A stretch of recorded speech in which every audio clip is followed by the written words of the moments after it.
Steve, a game at that high level that comes down to the very end against obviously huge plays made by them, huge plays made by you guys. Do you come out of it okay, our guys played well, we got another game, or do you come out of it mad? How do you? Big time basketball game. I mean, that's one of the best teams in the NBA, and so are we. That's how I look at it. Great game, high level stuff. Stars being stars. We came up short, but not for a lack of effort. A lot of great execution. A lot of stuff that was very impressive, but we couldn't quite pull it out. Is there any kind of late game choices or mistakes you'd like back? I mean, I know there was you guys fouled pretty late in overtime, and I know at end of regulation you took the foul to give, but that took the shot clock off. Is any of that you feel like was a mistake? Not really. Where you go for a steal first, and then you try to get the foul next, and we got what we wanted. We got the ball back down 3 and had a decent look. So. It's like I said, high level basketball game, and both teams played really hard and really well, and we just came up a little short. Jimmy was definitely limping there towards the end of overtime. Did you get any update? Is that at all? It was his quad. I think he got a knee in the quad, but he said he's okay. And did you go in this knowing that he was going to play 45, 46 minutes? Did you know that, or it just became clear that he wasn't going to come out? It's a playoff game. I mean, Harden played 48, Kawhi played 47, Zubac 42, Powell 44, Brandon 43. So when you get to these type games, you tighten up the rotation and you play your guys and you go for it.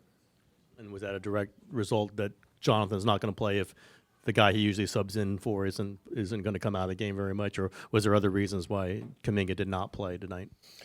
We've just found a group, with since Jimmy got here, that we're pretty comfortable with. Guy didn't play either. Guy's been our highest plus minus guy over the last 2 months. Both he and JK have been really impactful players for us, and doesn't mean they're out of the loop, going forward. It's just this is how this game played out.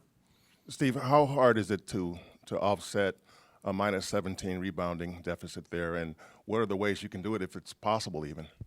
I thought that was the part of the game that the only part of the game really that bothered me a little bit. I thought there were 5 or 6 loose balls that we were very careless going after.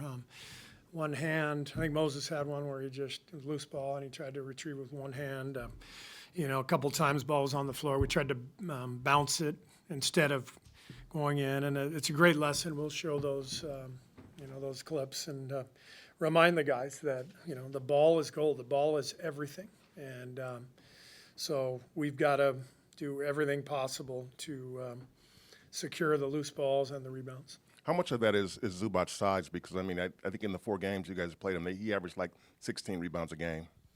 Zubac is a load. He's a great player, and they have a really good formula, with the pressure that James puts on you in pick and roll. You're constantly having to play cat and mouse with Zubac. Do you come over and help? Do you stay back? And when you do come over to help, then he's right underneath the basket for the rebound. So they've got a great team. Like I said, I think they're one of the best teams in the whole league. I hope we get another crack at them.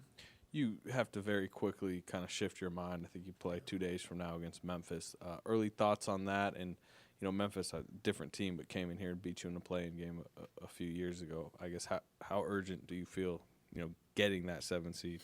Well, we got to turn the page quickly and move on to that game, and so the guys will have tomorrow off. We'll come in and have a walkthrough on Tuesday and ready to roll, and great opportunity to win a game and get into the playoffs, which has been our goal this whole time. You had Jimmy on Kawhi for much of the game. I know Draymond was on him at the end. It was just like seeing those two guys look like they were both at a really, really high motivation, high level, just to see those two particular guys going at it. Pretty impressive, Kawhi, Jimmy, 2 of the biggest, strongest wings in the league, both superstar players.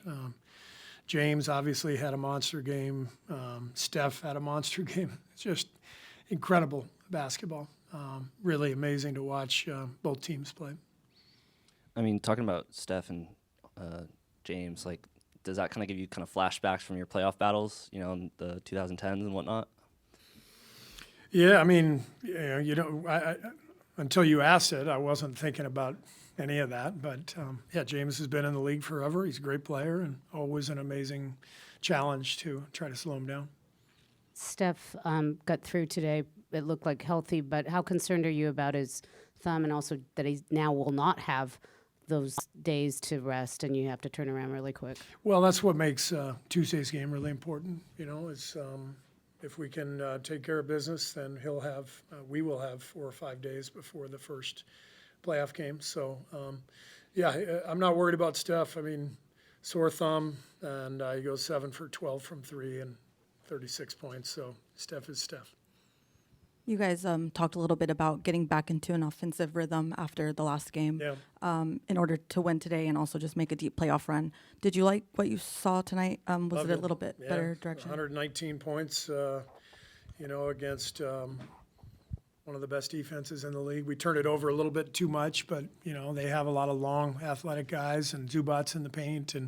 But I thought the rhythm was really good, 31 assists. The game flowed. A lot of guys played well.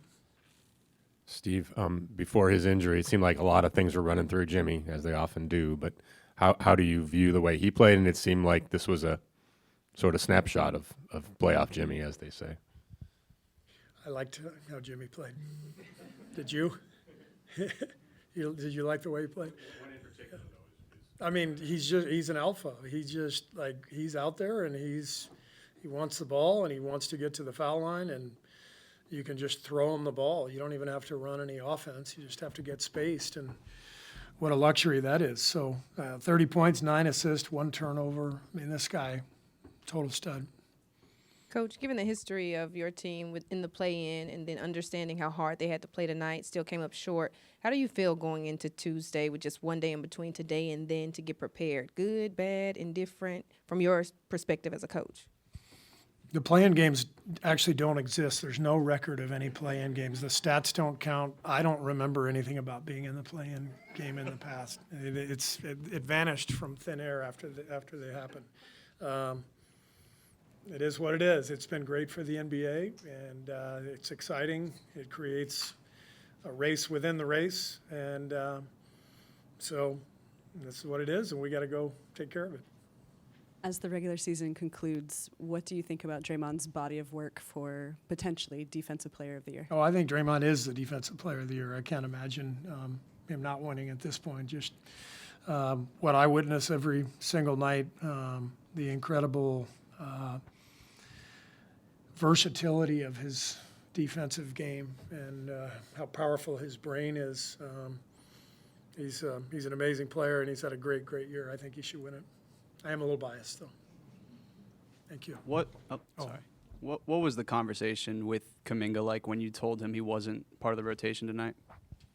I just told him in the walkthrough that we were going to change I didn't tell him he wasn't going to play because I wasn't sure if he was going to play or not, but I told him that we were going to not go to the usual rotation in the first quarter and then go from there. Thank you.